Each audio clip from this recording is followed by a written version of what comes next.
Okay, sex is just blood engorging an area and producing heat. So the heat is the blood, like the body is the glow from off of the blood. Just like when you put a blanket on, the blanket is not warm.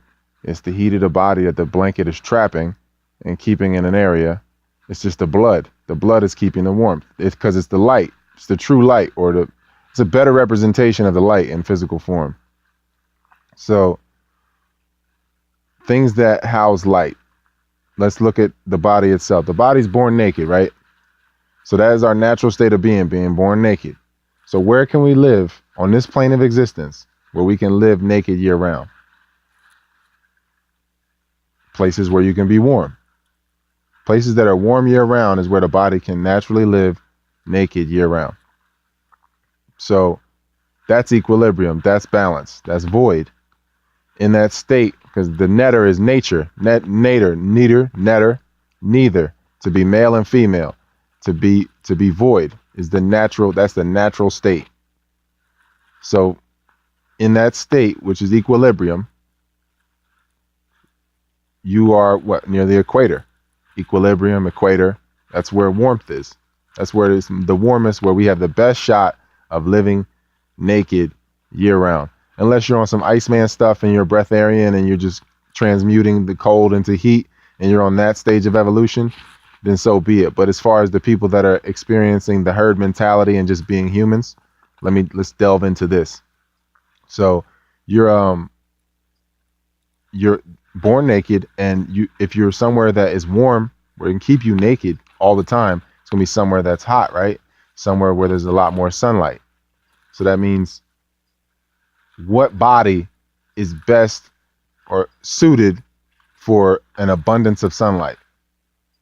A body with more color, a body with more darkness, because the sun is black.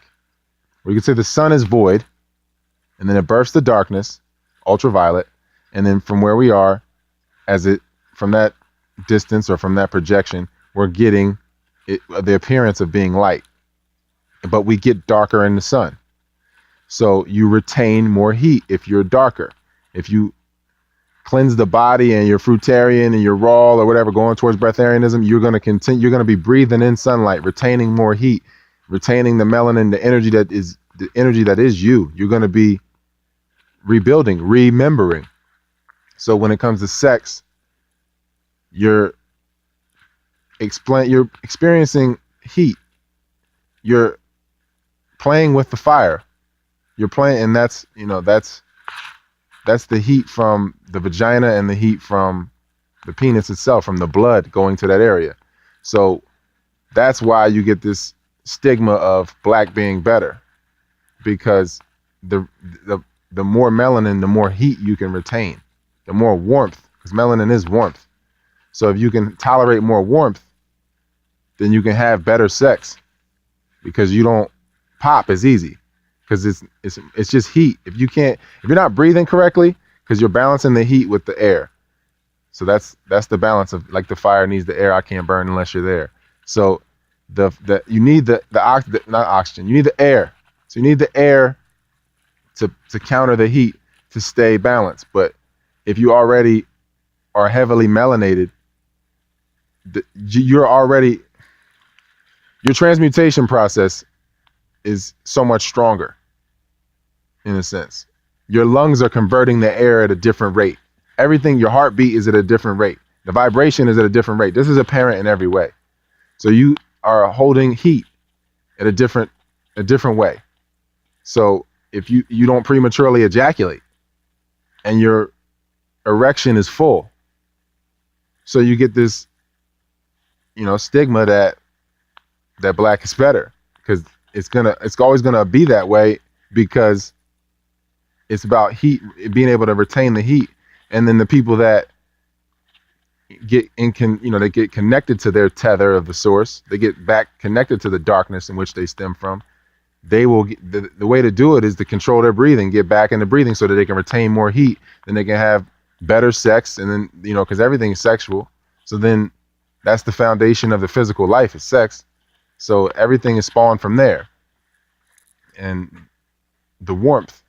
So it's about being able to retain warmth more than anything, and that's what good sex is, and that's what we're calling good sex. Is being able to withstand that heat, withstand the fire, because you're so balanced in fire and air, earth and water. Everything is so balanced that there's the pressure.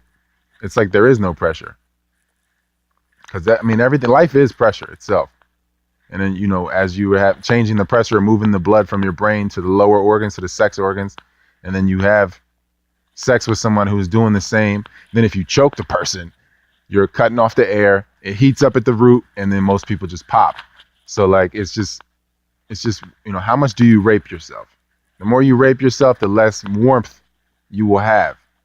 It's just like, if you chase love, the less your love will be present. It's just, and that's why we got people living the life they do and then vacationing in warm areas. It's chasing warmth in another way. But let me digress. I'm just saying that's really what it is. It's really just, how much do you rape yourself? And de-evolution and evolution, where are you in that stage, and which way you going? Either way, you're going back to the source, however you look at it. So it's not like a positive or negative thing. It's both. It's neither.